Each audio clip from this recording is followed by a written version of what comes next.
se sentent mal, malheureusement. Déjà, on va faire un point sur ta vie personnelle. Ne reste pas avec cette personne toxique.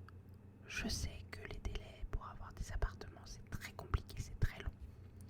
Si tu as moyen d'aller chez une amie, chez tes parents, chez un proche, il faut déjà que tu t'éloignes de cette personne toxique, parce que le toxique appelle le toxique.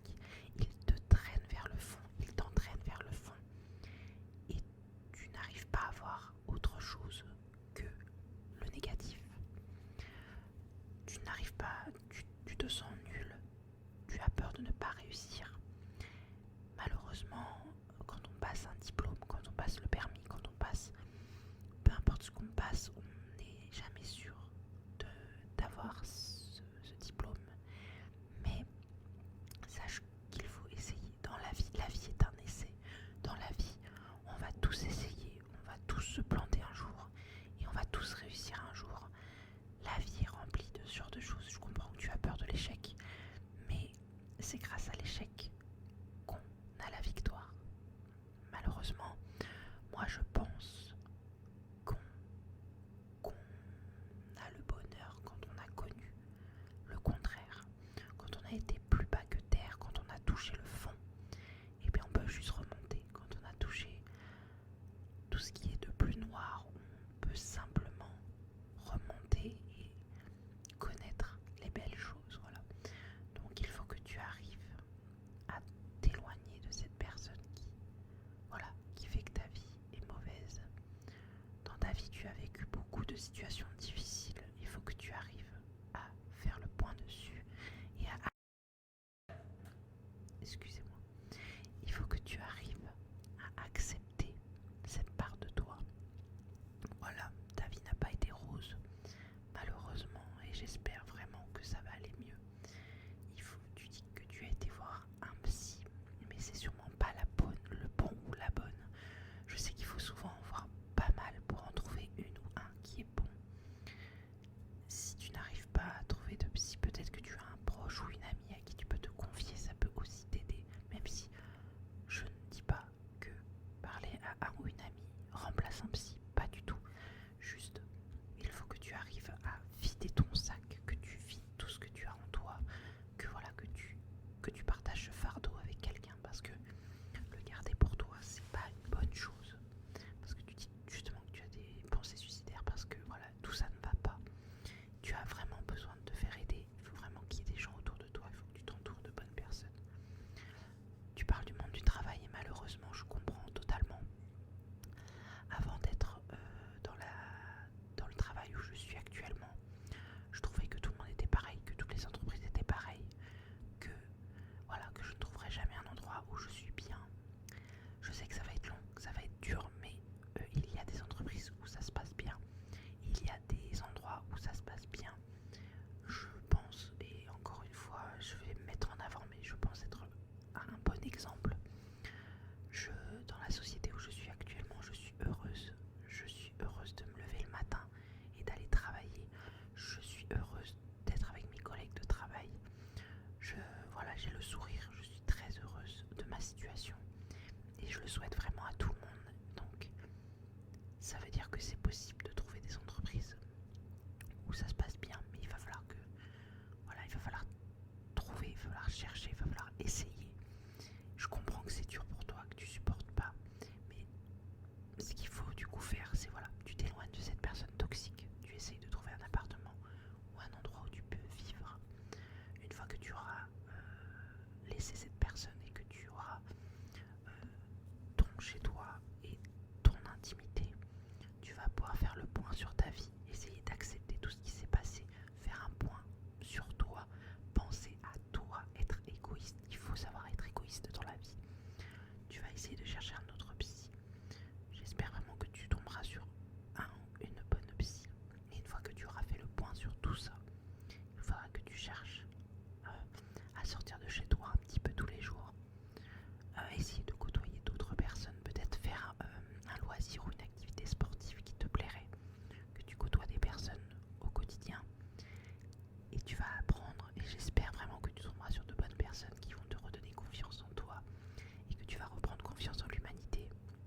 Parce que oui, ce qu'on entend tous les jours, c'est des morts, c'est des meurtres, c'est des viols. Mais il faut savoir qu'il y a quand même de bonnes personnes dans ce monde. Il faut les chercher, mais elles existent. Voilà, je t'assure que tu trouveras quelqu'un de bien et je te l'espère vraiment. Il faut que tu penses à toi, que tu fasses le point sur tout ça. Et je t'assure, et j'espère vraiment, je t'envoie tout mon soutien, que tu trouveras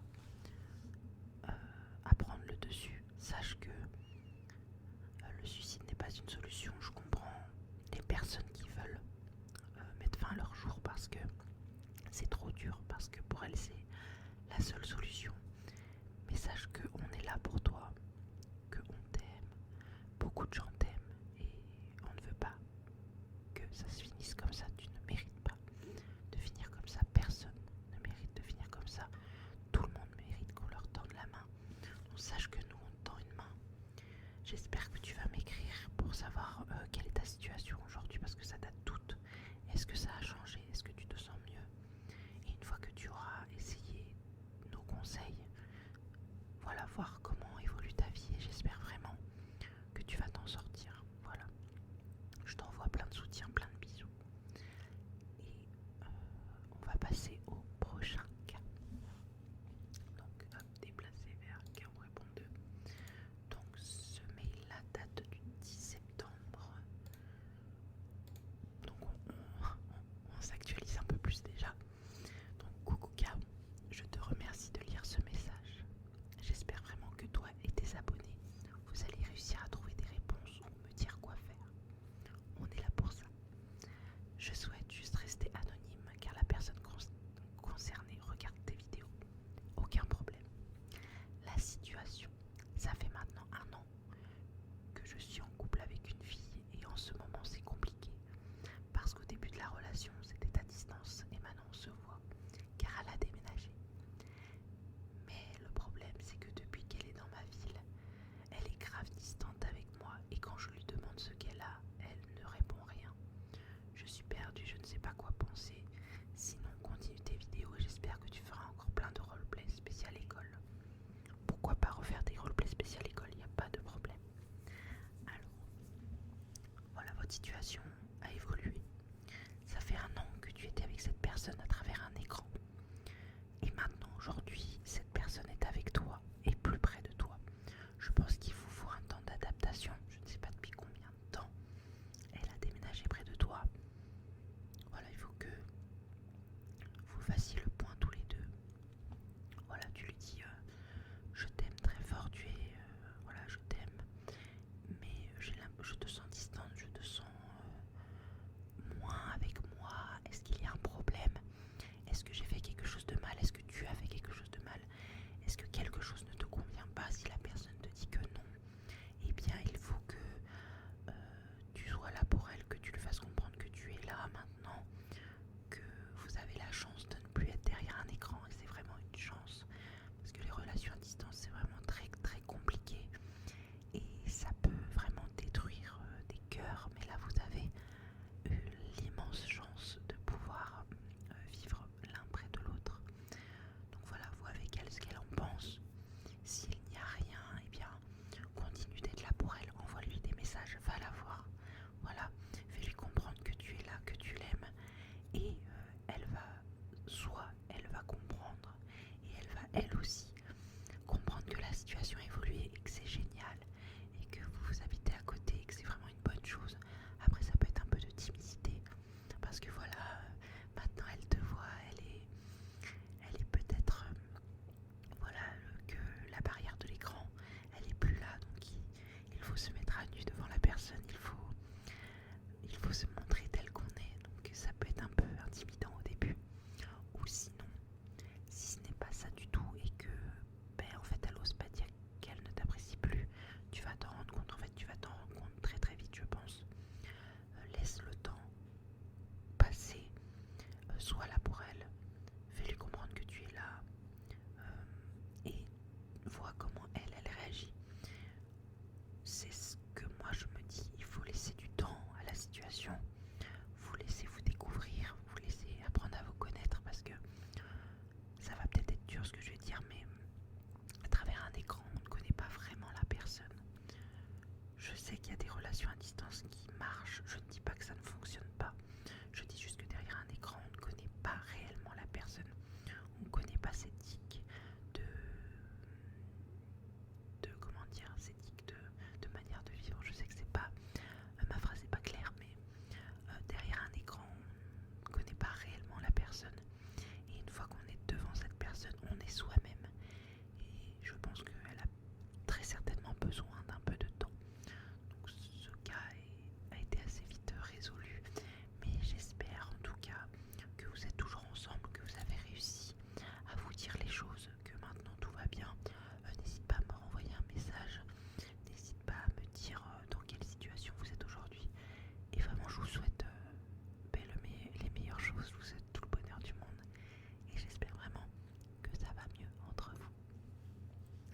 précisément ma table. Mes copines pensent que c'était fait exprès. Je ne sais pas trop quoi en penser, de plus qu'il est sûrement encore en couple. Je trouve ça un peu déplacé, sachant qu'il sait très bien que moi, je voulais avec lui une relation. Penses-tu que j'ai mes chances avec lui? Donne-moi ton avis s'il te plaît. Merci d'avance. Bonne continuation. Au passage, j'adore tes vidéos. Merci à toi. Alors, je pense que je vais être cash. S'il a une copine et il te fait comprendre en te draguant indirectement, c'est pas une bonne personne. Moi, je pars du principe que si cette personne se permet, en étant en couple, de draguer ailleurs, et bien si tu es en couple avec cette personne qui ne te dit pas qu'il va refaire la même chose avec une autre fille, alors il y a deux cas de figure dans cette situation. Soit de 1, tu penses que c'est fait exprès mais ça ne l'est pas, et tu te montes la tête et que c'est faux, ce que je ne pense pas, mais on va laisser le bénéfice du doute. Ou le deuxième cas, il le fait exprès et il te drague. Ma foi, ce que tu peux faire, c'est vous êtes jamais parlé en vrai. Ok, tu portes, bon, pas tes couilles, mais là, tu portes ton courage. Tu vas le voir. Tu lui dis voilà. On a toujours parlé par message. Tu m'attires, je t'apprécie. Mais je sais que t'as une copine. Est-ce que tu l'aimes? Est-ce que tu as une vie heureuse? Est-ce que tu veux être avec moi? Qu'est-ce que tu veux exactement? Voilà, dis-lui, cache. Si tu te sens pas de le faire, fais-le par message, comme tu veux. Selon la situation, selon sa réponse, il peut y avoir un oui, j'ai une copine et je l'aime. S'il te dit ça, tu lui dis ok, moi par respect pour ta copine, je ne te parle plus. Je sais que ça va être dur, mais voilà. S'il te dit je pense que je vais la quitter, je ne l'aime pas, je veux avoir une relation avec toi, à ce moment-là, tu attends que cette personne arrête avec sa copine et après, tu te mets en couple avec lui. Mais je pense quand même que il a un comportement pas très... comment dire? On va dire qu'il a un comportement un peu red flag parce que qui dit que, comme je l'ai dit tout à l'heure, que s'il se met en couple avec toi, qu'il va pas essayer de draguer d'autres nanas. À voir ce que ça donne, mais si toi tu penses que tu as tes chances avec lui, il faut vraiment tenter. Comme on dit, il vaut mieux vivre avec des remords qu'avec des regrets. Dans la vie, il faut toujours essayer, même si si tu te prends un râteau, même si tu te prends un vent, même si on s'en fiche. La vie est tellement courte, la vie est tellement cruelle que quand on a envie, quand on a besoin de faire quelque chose, il faut le faire. Et vraiment, je t'encourage à y aller. Voilà, vraiment, il faut que tu prennes ton courage à deux mains et que tu débloques cette situation parce que lui, je pense pas qu'il va avoir les coucouillettes pour venir te voir et dire bon alors tu penses quoi de moi? Non. Donc n'hésite pas à m'écrire et à me dire